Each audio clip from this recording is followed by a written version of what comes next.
어제 국회 법사위에서는요, 윤 대통령 탄핵 심판과 이 체포영장 집행을 두고서 여야 간에 정말 거센 공방이 오갔습니다.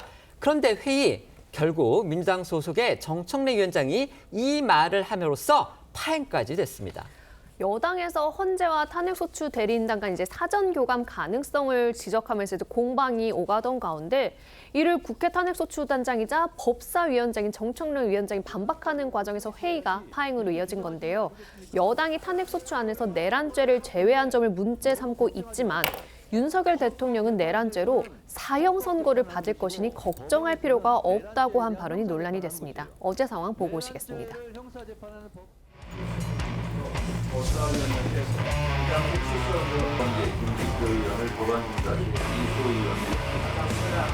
헌법재판소에서는 헌법재판하는 것이고 법원에서는 내란죄에 대한 형사재판하는 것이에요. 내란죄를 형사재판하는 법원에서 윤석열은 사형을 당할 거예요. 우리가 이렇게 감당이 아니잖아요. 자, 2024년에 이어 2025년에도 이렇게 의사진행 발언을 가지고 이렇게 소란을 피고 그러면 정의를 선포합니다.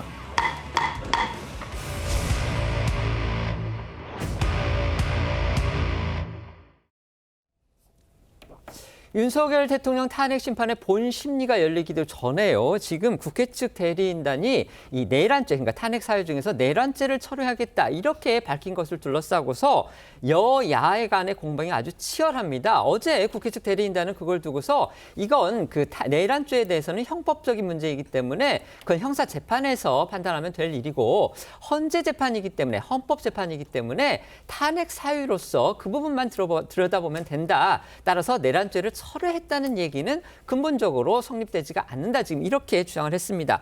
하지만 저희가 아까 보여드렸죠. 이 국민의힘의 장동혁 의원 판사 출신이신데요.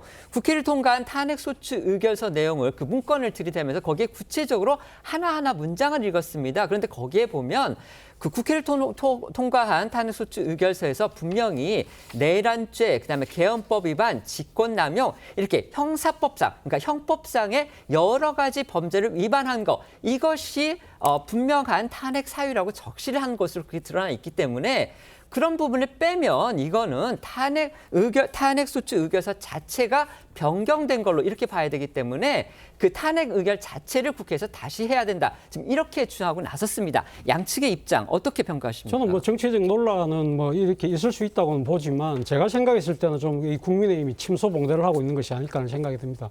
그 이유는 지금 탄핵소추 의결서에서 규정했던 그 이유와 관련해서 이 국회 측에서 그런 부분을 그러니까 나름대로 융통성 있게 이 조정하는 부분에 대해서는 법적 규정이 없다는 것이죠. 그리고 또 하나는 2017년 박근혜 대통령 탄핵 심판 결정서에서 당시 헌법재판소가 뭐라고 이야기했냐면 청구인 즉 그 국회가 그러니까 위반을 주장하는 법 규정에 대한 판단 거기에 대해서는 헌법재판소가 구속받을 이유가 없다. 결국 헌법재판소가 자체적으로 판단하면 된다는 이야기거든요. 그렇기 때문에 14일로 예정되어 있는 1차 변론기일 때 아마 헌법재판소가 이 부분에 대해서 명쾌한 그러니까 헌법재판소 입장을 밝히지 않을까라는 생각이 듭니다. 네.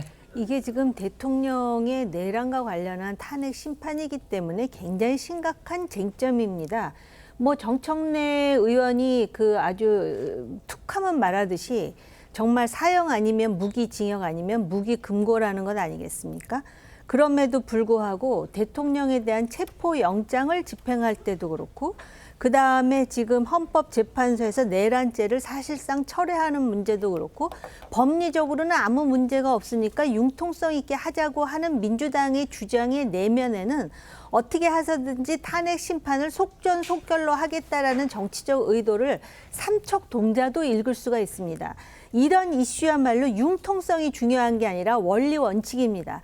따라서 국회에서 그 탄핵 소추 의결한 그 안대로 토시 하나 빼지 말고 그대로 엄격하게 문자 그대로 해가지고 적용하는 것이 매우 중요합니다. 이게 조금이라도 바뀌어갖고 법리적으로 맞는데 왜 자꾸 이렇게 문제를 일으켜라는 식으로 하면 나중에 탄핵과 관련해서 결론이 나오더라도 이것에 대해서 인정하지 않는 목소리가 30%는 넘어간다라는 차원에서 법리와 시스템 그리고 이게 또 중요한 전례가 될 수 있다라는 점에서 그 부분을 민주당이 이렇게 가볍게 생각하면 안 된다고 봅니다.